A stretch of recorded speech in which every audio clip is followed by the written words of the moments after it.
동력과 국제 전역에 계신 동포 여러분, 여기는 RBS 부흥복음통일 방송입니다. 여기는 RBS 부흥복음통일 방송입니다.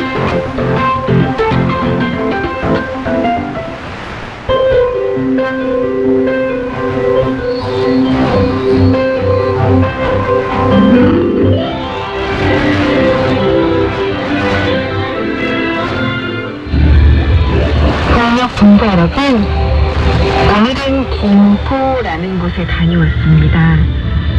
특별히 목적이 있어서 간 것은 아니었고요. 운전을 하던 중에 흘러 가다가 김포라는 곳에 도착을 했습니다. 김포시는 북한과도 가까운 곳에 위치해 있습니다. 서울에서는 근교의 경기도권이고요. 북한의 개풍군하고 불과 1.4km밖에 안 되는 거리에 위치해 있습니다. 제 발걸음은 우연인지 필연인지 늘 북한과 가까이 있는 곳으로 향해 있네요. 6월 호국보훈의 날은 특별히 우리가 분단하게 된 아픔이 큰 달이라서 그런지요, 우리 동포 여러분들이 더욱 많이 생각이 납니다. 오늘은 2002년 6월 29일에 있었던 제2연평해전 이야기를 들려드리려고 합니다. 찬양 한 곡 듣고 바로 이어갑니다. 먼저 그의 나라와 의를 구하라.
여기는 RBS 부흥복음통일 방송입니다. 오늘은 호국보훈의 달 특집 연평해전 이야기를 조금 더 자세히 전해드리려고 합니다. 2002년 가장 뜨거웠던 여름, 대한민국 한일 월드컵이 있던 해였죠. 대한민국이 처음으로 4강에 오르면서 축구에 열기를 더하고 있을 때 서해에서 명평도에서는요, 우리 국민들의 축제를 지켜주는 희생한 군인들이 있었습니다. 우리는 그 사실을 몰랐었습니다. 시간이 지나 연평해전 사건이 무엇이었는지를 알게 되었고, 그 희생자들에게 미안함과 고마움을 기리는 마음으로 우리는 매해 잊지 못합니다. 오늘 그 연평해전 이야기 6월 첫 주 들려드렸던 내용에 이어서 더 구체적으로 자세하게 전해드립니다.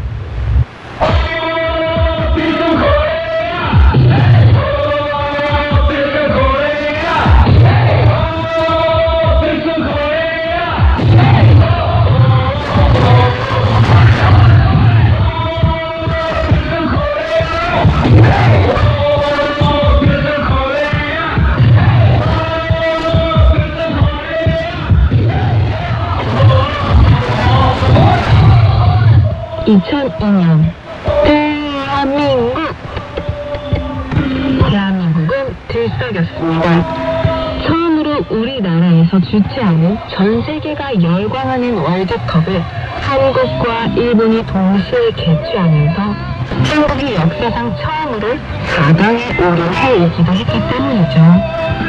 그날 여름 4강을 확정짓는 터키와의 승부전에 온 국민이 여기저기 모여서 응원하며 들썩이던 6월이었습니다.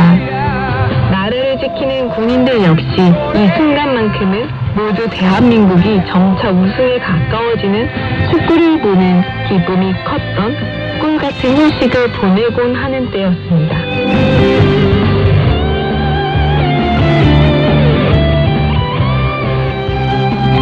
그런데 모든 국민이 3점이전에 몰입되어 즐거움으로 축제를 즐기고 있을 때 서해상의 한 섬인 연평도에서 북한군으로부터 쏜 폭탄이 나왔습니다.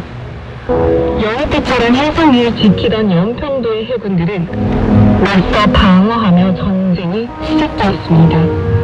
그것이 바로 2002년의 월드컵을 열기로 우리 국민들이 몰랐던 영평해전이었습니다.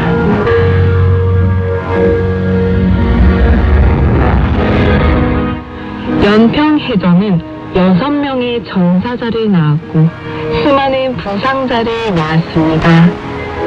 대한민국이 축제로 물들어 모두가 기쁨의 환희로 차 있을 때 연평도 군인들은 희생을 당하며 우리 국민들을 지키고 대한민국을 지켰습니다. 저도 그 당시에 이 사실을 까맣게 몰랐습니다. 그리고 시간이 한참 흘러 2015년, 그러니까 13년이 지나서야 연평해전의 실화를 그린 영화가 흥행을 하면서 연평해전은 그렇게 알려졌습니다. 그동안 힘들었을 장병들에게 참 미안하고 고마웠던 순간이었습니다. 오늘 그 연평해전 이야기를 전해드리려고 합니다. 연평해전은 어떤 전쟁이었을까요? 그날의 이야기 함께 들어보겠습니다.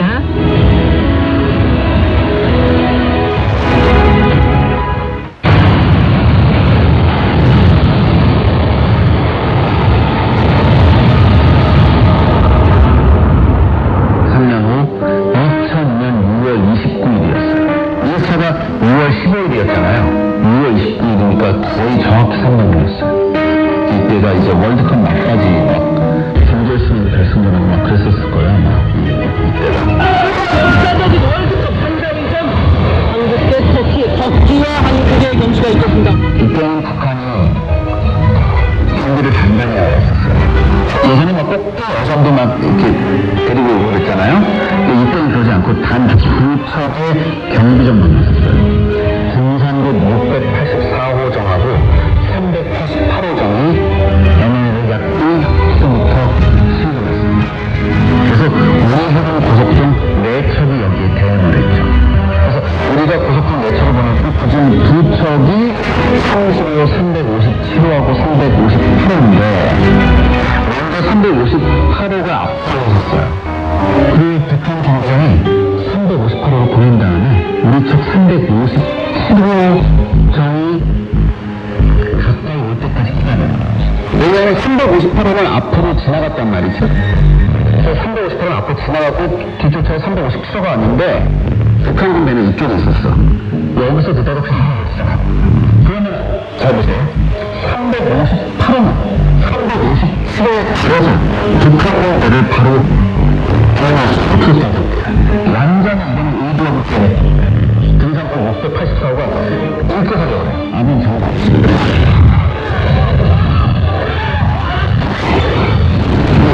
T-34의 포탑, 83mm 포탑이 여기 탑재되어 있었어요.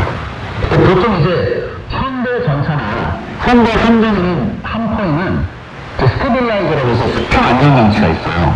근데 이게 T-34에는 그런 게 없거든. 그럼에도 불구하고 450m 거리면 충분히 맞출 수 있는 거였어요. 그건 더 놀라운 게 뭐냐? 얘는 자기 함정에 저격수를 배치했어요. 왜 저격수냐? 이제 450m 떨어진 곳에서 교전을 했는데 7.6mm 정확히 사고를 들어오거든요. 그거는 AK-47을 난사한 게 아니라 분석을 해보니까 이거 북한군이 가지고 있는 70, 80 저격용 소총, 보통 이제 저격 고총이라고 하는데 이거보다 이런 경우가 나왔어요. 그래서 이제 이거 70, 80 저격 고총 이것을 배웠죠. M70의 카피 비슷한 건데 아무튼 이 소총이 유효 사거리가 600m였거든요. RPG라고 아시죠? RPG, 대학 쏘는 못해. 그것까지 쏴줬겠어. 그럼 한국 해군은 어떻게 가는 게 있습니까? 즉시 정상 활성부터. 당시 그 전장이 6명의 그때 당시 대위한 건데 바로 사격 수격 대원을 몇명 내렸는데 탑승이 이미 80명이 확 명중했거든? 30에. 그리고 4분 후 북한군 저격수 총탄에 윤영화 대위가 등을 저격당해요. 바로 쓰러져 버리고 이 이후에 이휘환 부장이 지휘권을 인수하죠. 근데 이 357에 워낙 집중됐단 말이야. 북한군 공격이. 그래서 엔진이 정지가 돼요. 참수기가. 그리고 전력 공급 기지도 파괴가 돼서 전투하는 상태가 350km. 발산포가 움직이지도 않아요. 근데 이걸 수동으로 전환을 해가지고 발사를 해요. 근데 여기서 참 안타까운 게 대한민국이 발칸을 쏘던 조천형 중사라고 있었거든요. 바로 그 발칸포 그 페이지 안에서 거기에 불이 붙어요. 화재가 나고 있다고. 여기서 숨을 거둬요. 발칸포가 하나 더 있었어요. 그 여기서 또 발칸포 쏘는 승대형 중사는 머리에 기관포탄을 갖고 들고. 근데 놀라운 게 뭔지 아십니까? 나중에 시신으로 거기 부모가 죽을 때까지 방아쇠를 안 먹고 있었어.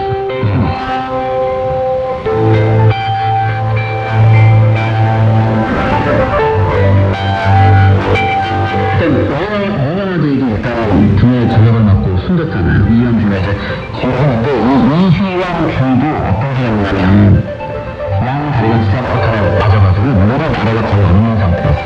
이 사람이. 이 상태에서도 전투를 지휘했어요. 그 다음에 윤영화 쪽 옆에 있던 권기영 상병이라고 있어요. 이 사람이 K2 소총을 붙잡고 있었거든요. 근데 보통 여러분 소총 쏘면 이렇게 쏴야 되잖아요. 오른손으로만 쏴요. 왼손 올려놓고. 왜냐? 왼손에 이 손가락 4개가 날리는 상태였어. 근데 이 권상병은 오른손만으로 탕창을 몇 개나 갈아 끼고 왼쪽 팔뚝 위에 총을 올려놓고 계속 사용을 했어요. 심지어 박동혁 상병하고 의무관이 있었는데 이 박동혁 상병이 부속군대가 이미 총상을 파편상을 입은 상태였어요. 이 상태에서 부상당한 승무원을 구하다가 무슨 어떤 상황을 목격했냐면 영역권 기관총을 사격하고 있던 성원 하사라고 있었거든요. 이 성원 하사가 또 북한군 저격수 총에 맞아서 쓰러집니다. 그러니까 의무병이었던 박동혁 상병이 그 영역권 기관총을 쏘입니다. 근데 영역권을 쏘니까 북한은 뭐야? 그때 이제 집중사격을 또 했단 말이야. 수업으로. 그러니까 그 박동혁 상병도 쓰러져요. 그리고 아까 권상병 상병 손가락 4개 날라가는 이분이 다시 그 M6공을 잡아요. M6공 그냥 좀 잡고 오른손만 잡고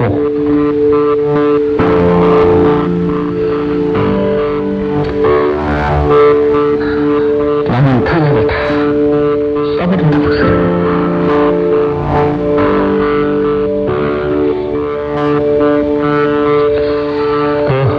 이게 한마디로 배가 지옥으로 변했잖아요.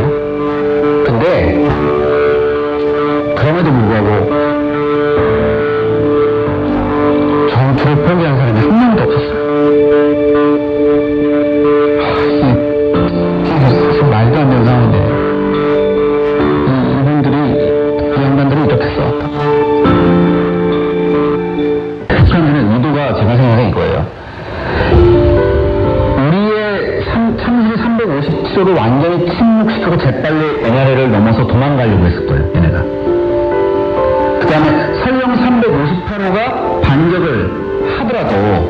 남아있는 358호가 있었잖아요, 참순이.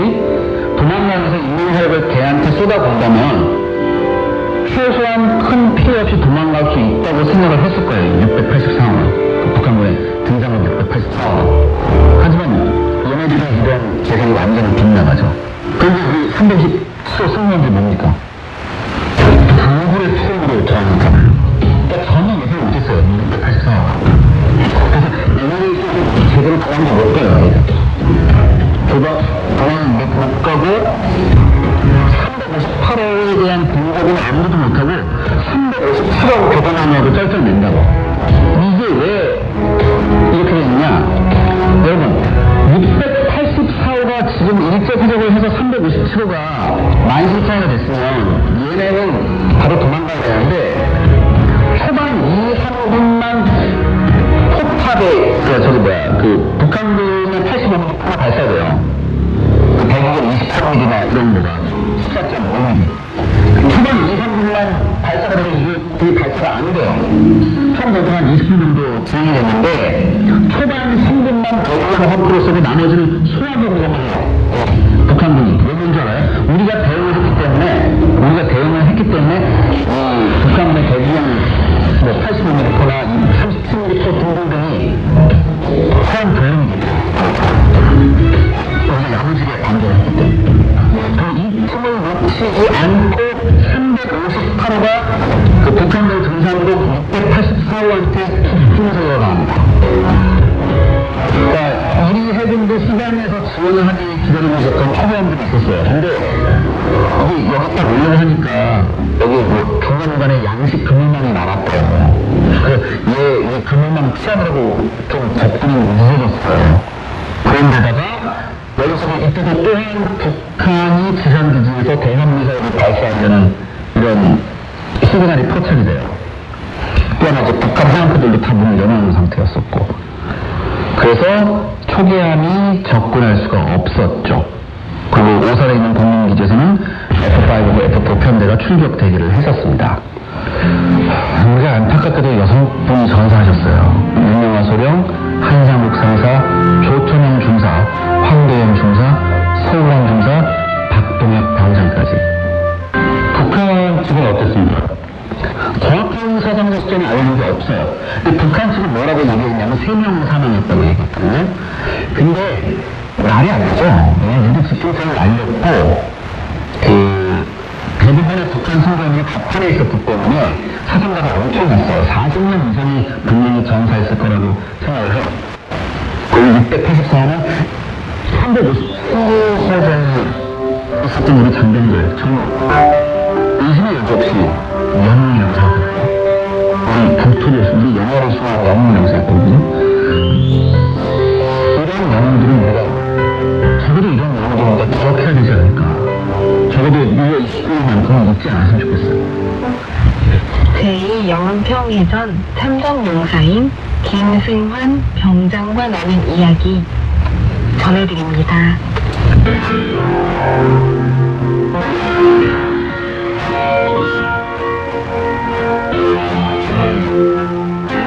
지옥 같은 곳에서 목숨을 걸고 이렇게 열심히 도둑했다 죽었다 이 얘기 하잖아요.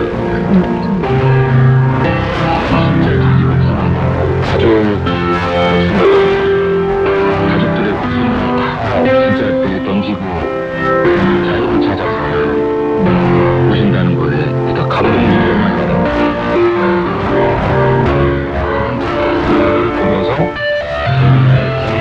보면서 나는 아직은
얘기를 듣거나 이제 소식을 들을 때는요, 참 남자답지 못하다. 뭐 남자가 남자답고 여자가 여자답고 뭐 남한에서 좀 약간 그걸로 말도 많은 긴 하지만요.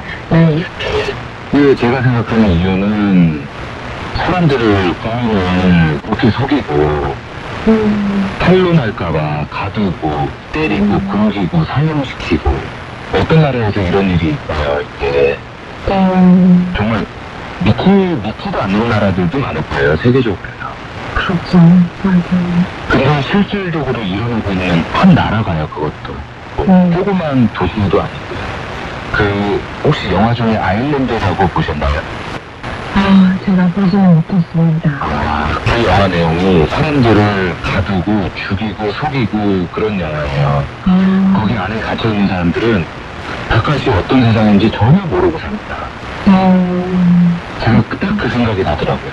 북한과 똑같은 상황이에요. 정말 비슷한 상황입니다.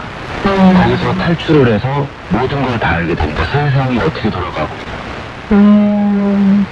정말 안쓰럽고 알려주고 싶습니다. 혹시 우리나라 영화인가요? 아니면 어떤 영화인가요? 모든 영화예요. 네, 아일랜드라고 있습니다. 네, 말씀하신 대로 저도 꼭 보고 우리 분들도 알아보셔서 꼭 접하는 순간이 생겨서 그 영화를 보게 되셔서 너무 좋겠다는 생각이 듭니다. 꼭 벌써 보실 수 있으실지 모르겠지만요. 정말 저는 그 영화가 딱 그냥 생각나더라고요.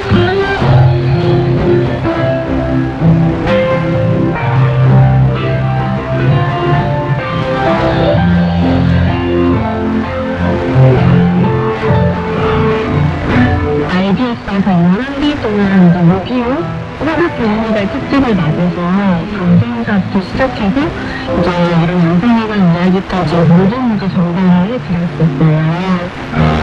네, 그러면서 저도 너무 감동을 한 게 왜 이렇게 이 작은 나라에 수많은 희생자들이 이렇게 국민의 목숨을 안전하게 내려놓고 나라를 지켰을까 생각하는데 정말 저한테 이어진 장면이 이제 우리가 정말로 희생이 돼서 가족들의 우리가 아니라 안전한 우리가 돼서 함께 누리기 위해서 끝까지 지켜주는 것 같다는 생각이 들었거든요.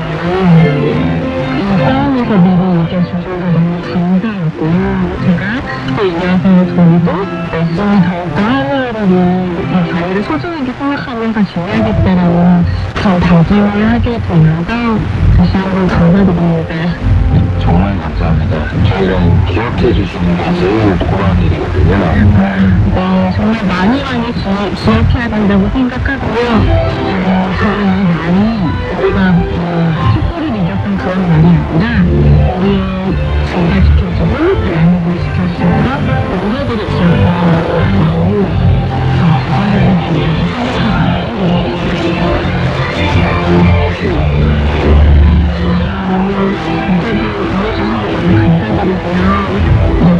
순간마다 또 연락드리고 직접 만나서도 이렇게 함께 얘기 나눴으면 좋겠습니다. 기다리겠습니다. 감사합니다.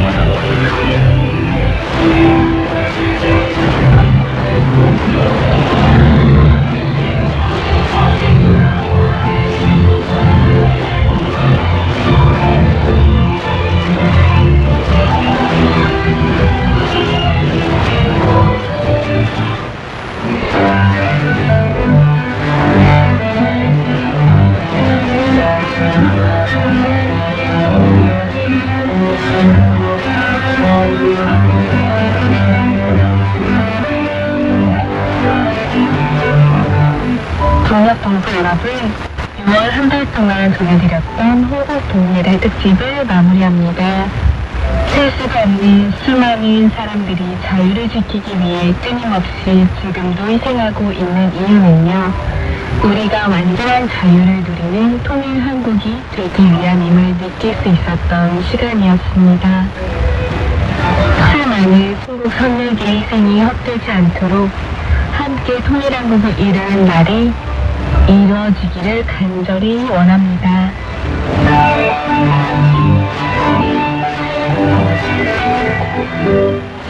그 수많은 많은 장병들의 희생은 바로 동포 여러분과 우리 모두가 통일한국을 이룰 수 있는 희망을 선물하였기 때문입니다. 자유는 우리 동력 동포 여러분들의 것이기도 합니다.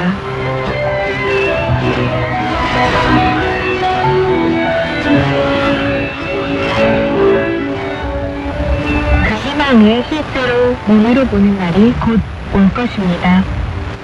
오늘도 동력 동포 여러분들과 함께 간절히 기도하는 밤이 되길 소망합니다.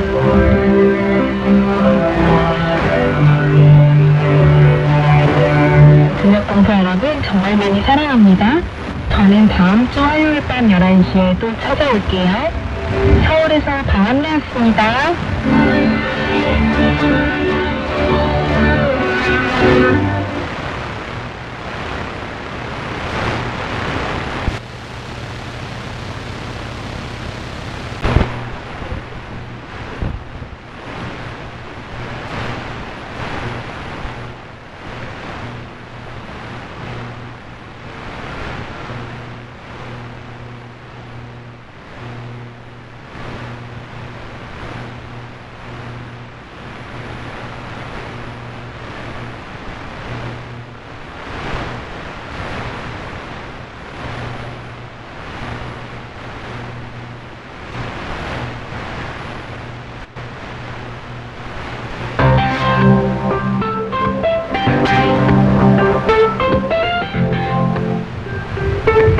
동력과 국제 전역에 계신 동포 여러분, 여기는 RBS 부흥복음통일방송입니다. 여기는 RBS 부흥복음통일방송입니다.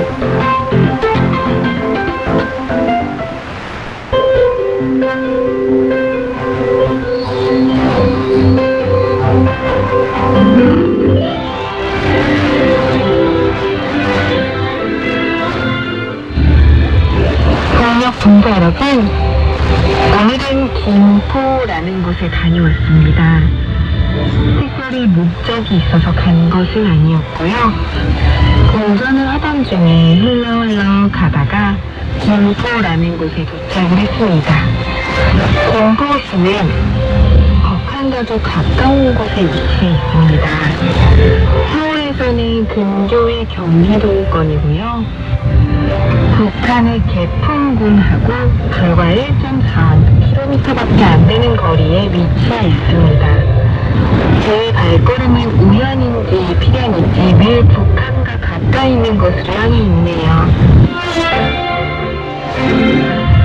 6월 호국보훈의 날은 특별히 우리가 분단하게 된 아픔이 큰 달이라서 그런지요.